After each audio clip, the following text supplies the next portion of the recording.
everything is beautiful. But when when I'm in a place of not realizing that everything is beautiful, that's when I try to control those things.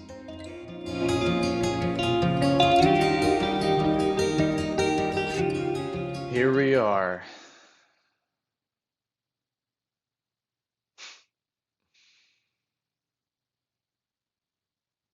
Hmm. What an interesting week.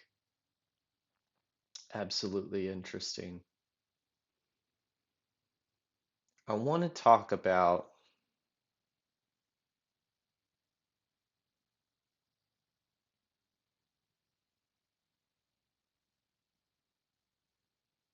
I want to talk about control,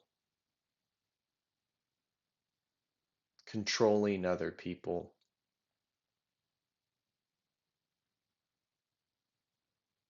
and why that happens.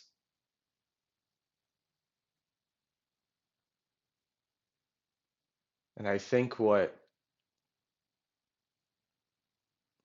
is alive for me right now is what happened to me this week in particular. And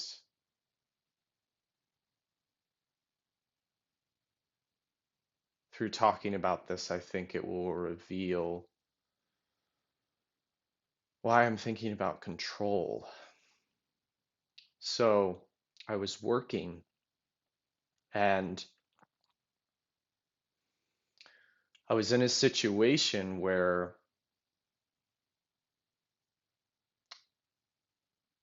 a guy that was telling me what to do in construction, uh, there was a lot of energy that he was giving me. And when I say the energy that he was giving me, my perception was that I didn't like his tone. I didn't like how he was speaking to me. And so I, in turn, found myself getting really worked up, really, really upset. And I could find myself feeling like I was about to crack, feeling like I was about to say something that I didn't mean. And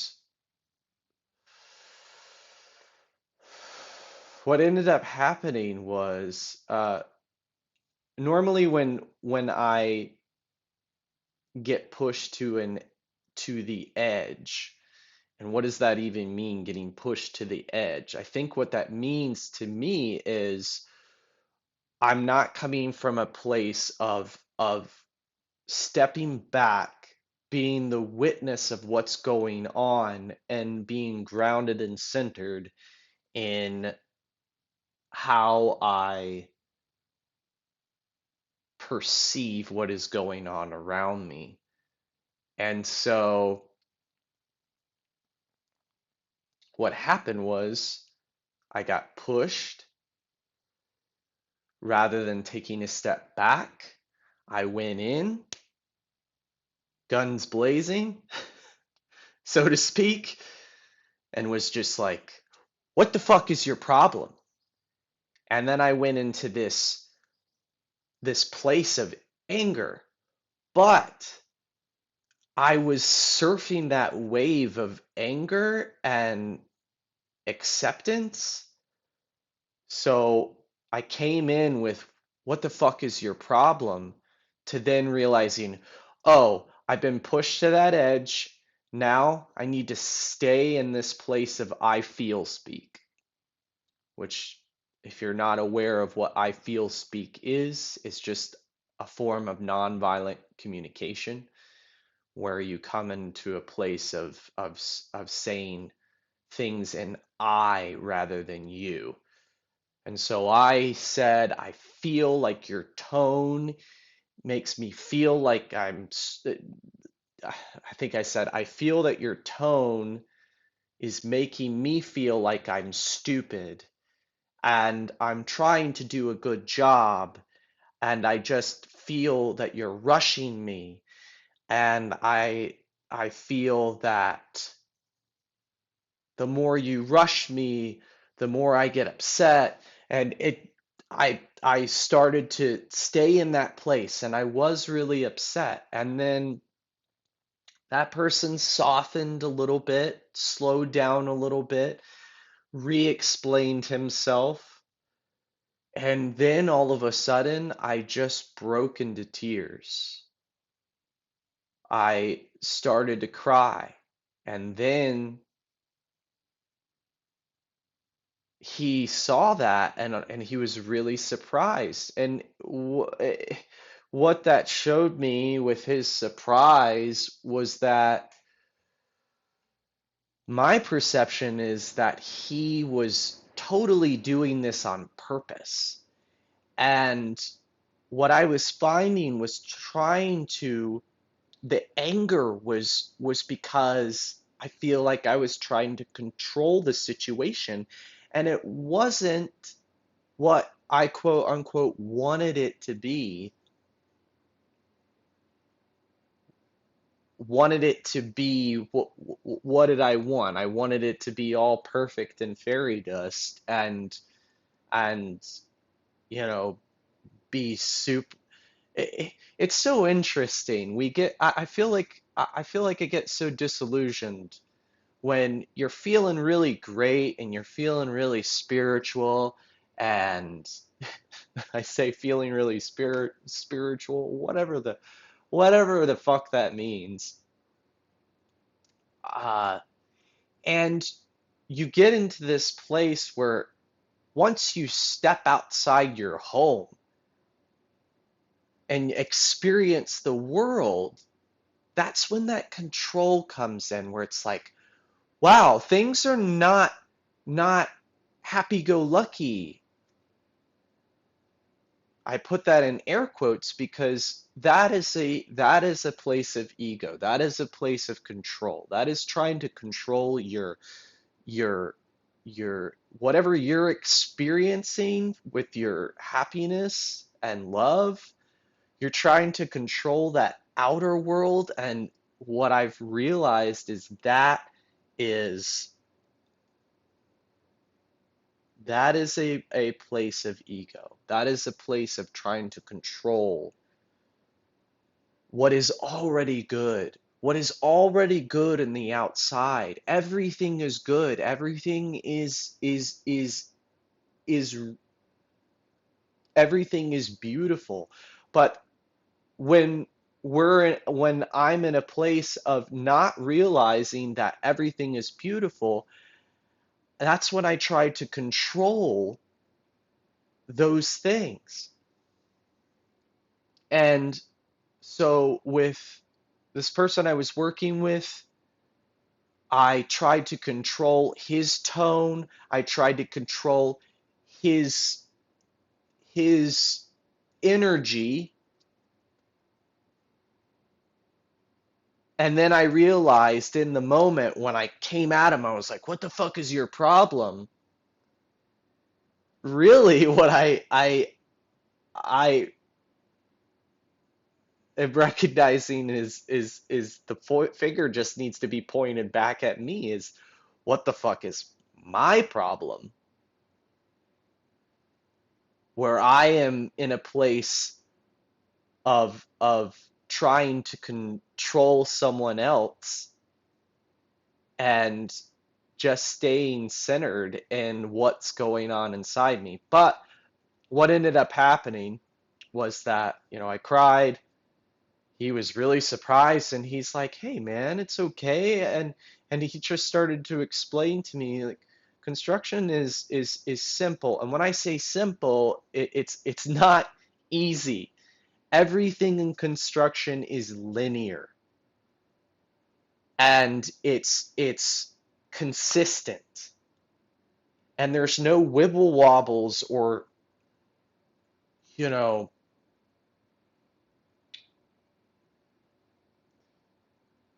it doesn't move in a wave.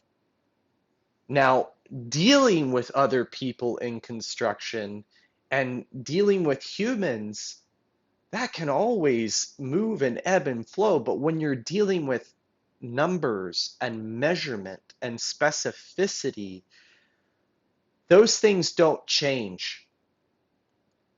They stay consistent. The reality stays consistent. And him explaining that was really beautiful. And me being able to show my emotions and open up and just say to him from those tears, realizing I said, I'm sorry. I was acting from a place of trauma. I was bullied as a kid. And I just, from what I was experiencing from your tone, I felt upset and felt like I was stupid. And I know you're just trying to do your job, and I'm sorry. And I just kept crying. And what I was realizing is the fact that I stayed rather than losing my top and really starting to yell, I that yelling comes from a place of not being heard and trying to yell over someone like, and they're becoming more, that yelling becomes more distant from their heart.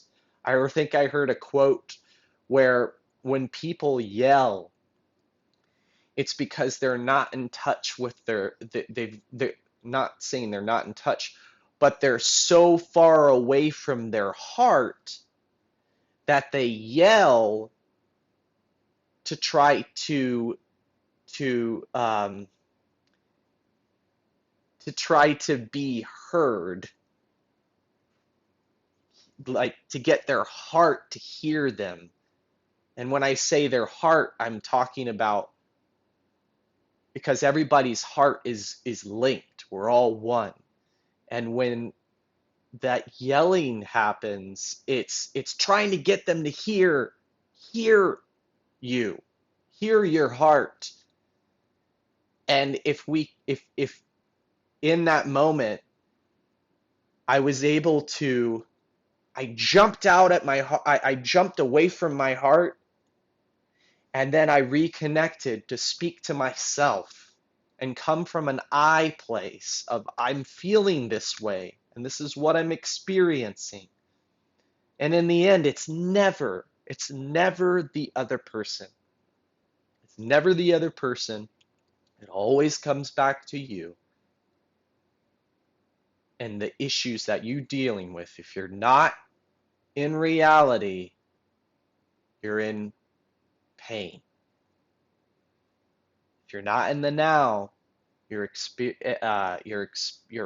the future or the past. And so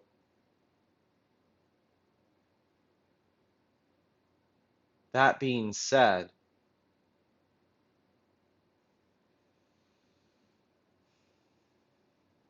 it's funny, I lost my train of thought, but I like to just kind of go with whatever is coming up. So going back to what I was talking about with this other person and the yelling, when I started to cry and I just started to release and just stay tapped into, wow, this is nothing to do with this other person. It has everything to do with me. The pain that I'm experiencing is because I'm I'm coming from a hurt place that happened to me when I was younger, when I was a kid and I was bullied. And I, in those moments, believed the other person.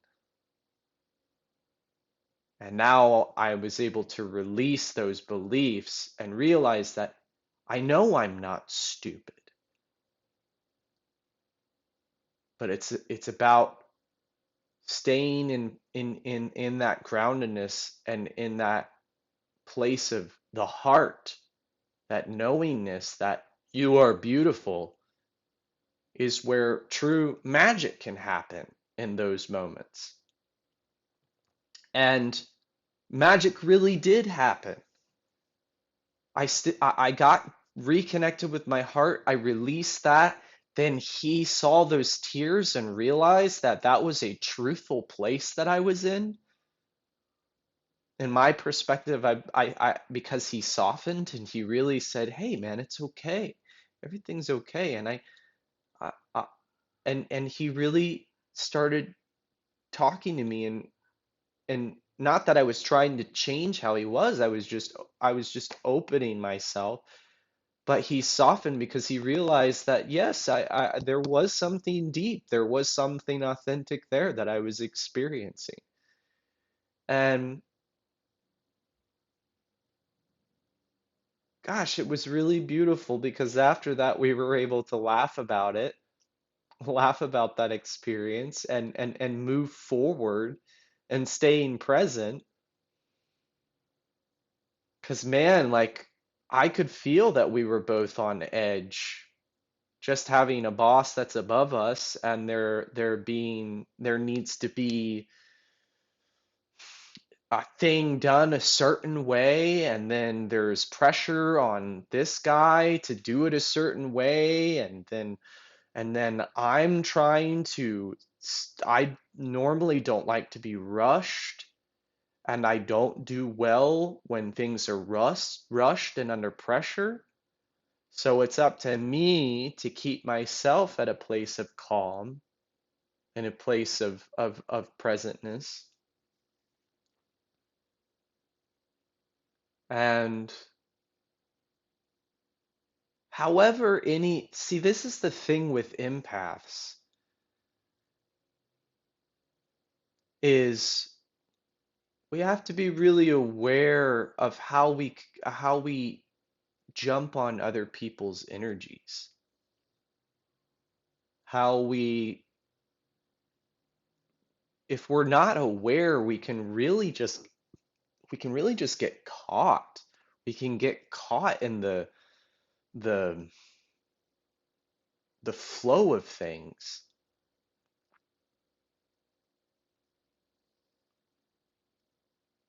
In the flow of hmm, flow may be the wrong choice of word to use in that moment, but we really get caught in the energy. And some people have different energies.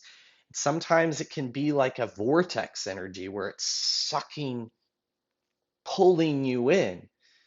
And if you're aware to stay centered and grounded and using tools to keep you in that grounded place, and a perfect tool to use is when you are in meditation, step back, be the witness, be the witness, and step away from this place of control, of trying to control. And when you feel that pain and that anger, that's when you need to breathe, breathe, really, really tap into that breath, because that anger then you start to get up here, breathing in your chest, and you're not dropped in your breath. And that's when that's when things can get escalated quickly. So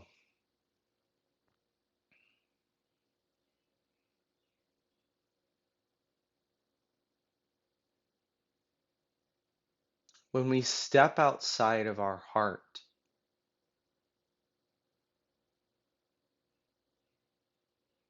we start to try to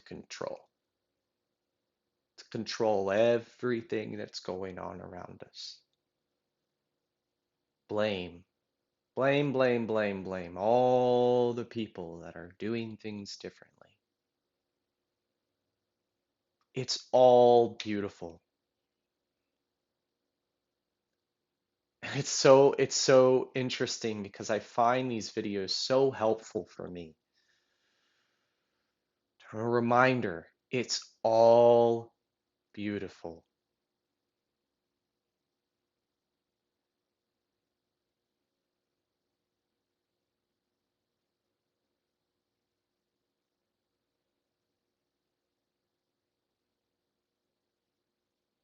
When you can tap into your heart and let that light inside you connect with your heart, when you connect to your light, your heart, that light then begins to emit outwards. That's something you can't control, you know? Connection. Connect to the heart, stay connected. That light will inherently shine. It will inherently shine outwards. And then that light is contagious. It will, in turn, tap into other people's energies. And the more healing that happens, the more that traumas are healed and things are released, and you're constantly in this place of growth and releasing those traumas that you had when you were a child, whatever they may be, when you stop trying to control and you just start trying to connect and stay connected, the more the light will shine. And what I'm realizing is today, this morning, I was feeling really low. And one of my friends, Ed, he had said, when in the mornings, you're very vulnerable when you wake up. It's a new day and it's a new fresh start. And those voices and things that show up in your mind, it can be sometimes really tough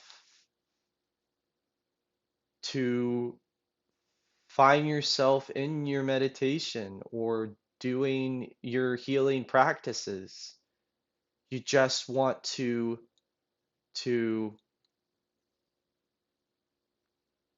go back to old habits.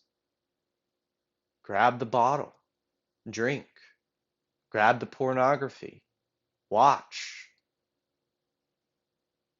Let all your woes and your and your sadness go when you could just have that thing to make you feel better for a little bit of time. But those things will not, mm,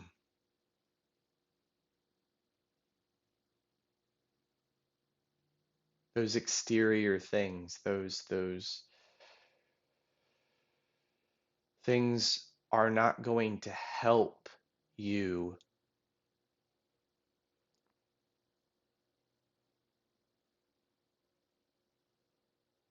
with what they're not going to help you. What's going to help you is just going inward. Simple. It's simple, and the simplest things are so profound, and they're also the most difficult. We stay small. We stay small when we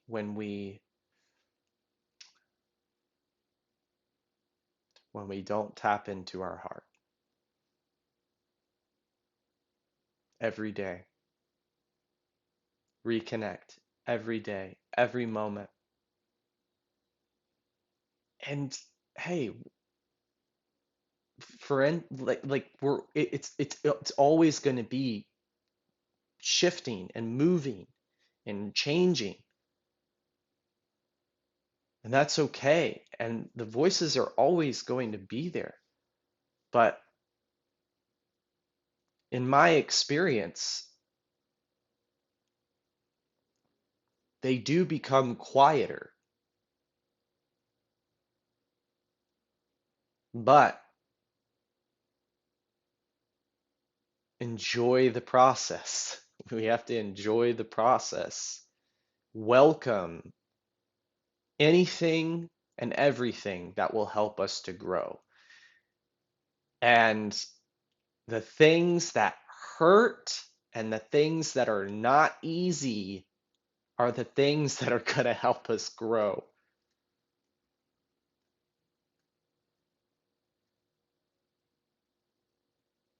Gosh, there's so many more things I could say on that, but I think this is a good place to end for now. It's getting a little dark.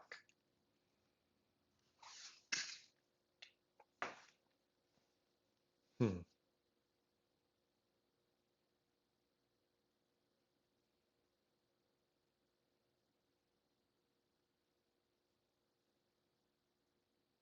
Yeah.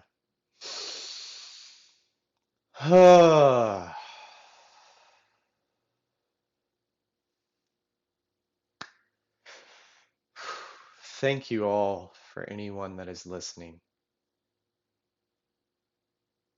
Really appreciate you being here, hearing me.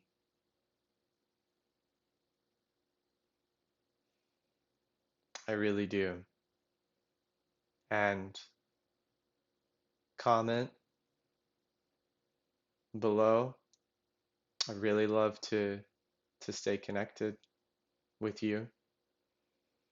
Talk about this, keep the conversation going as always. If you haven't subscribed, I'd invite you to subscribe so you can keep seeing this content. And yeah, I look forward to seeing you all next week.